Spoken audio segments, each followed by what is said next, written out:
जी अस्सलाम वालेकुम। क्या हाल चाल है? ठीक ठाक है। सेल्फ पब्लिशिंग विद अजमत के साथ मैं हूं अजमत हुसैन ताहिर, और आज हमारा क्वेश्चन है क्वेश्चन 43। 43 क्वेश्चन है क्या जी? अमेजोन केडीपी रॉयल्टीज क्राइटेरिया कि how much amazon charge and what is our shares. ठीक है, amazon जो है वो कितनी रॉयल्टी लेता है जो भी बुक हम हमारी सेल होती है, और हमें कितनी रॉयल्टी मिलती है। तो हम बात करते हैं जी किंडल ई बुक की और पेपर बैग की। किंडल ई बुक के अंदर दो ऑप्शन आ रहे होते हैं आपके, एक 35% का और एक 70% का। 35% आप ऑल मार्केट प्लेसेस में आपकी बुक जो है वो सेल हो रही होती है, उसमें आपको 35% मिलता है।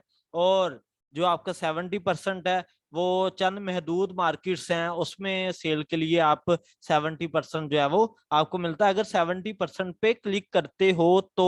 अदरवाइज आपका सिंपल मानो में बात करें तो 35% है ई बुक में, और पेपर बैक में आपका जो है वो 60% है। ठीक है, 40% अमेजोन जो है वो रॉयल्टी लेता है और 60% जो है वो आपको मिलती है। तो ये था जी आपके क्वेश्चन का आंसर। अगर आप को मजीद इसके मुतालिक कोई चीज कोई इंफॉर्मेशन चाहिए, ठीक है, कोई और क्वेश्चन है इसके रिलेटेड आपका, या इससे हट के अमेजोन के डीपी के रिलेटेड आपके क्वेश्चन हैं, तो आप कमेंट सेशन में पूछें, या मैंने कांटेक्ट नंबर अपना मेंशन किया है, इस पे आप मुझसे जो है वो पूछ सकते हैं। अगर आप हमारे सेल्फ पब्लिशिंग कोर्स को या लो कंटेंट के कोर्स को ज्वाइन करना चाहते हैं तो मोस्ट वेलकम जी, आप मेरे कांटेक्ट नंबर पे मुझसे राब्ता कर सकते हैं जी।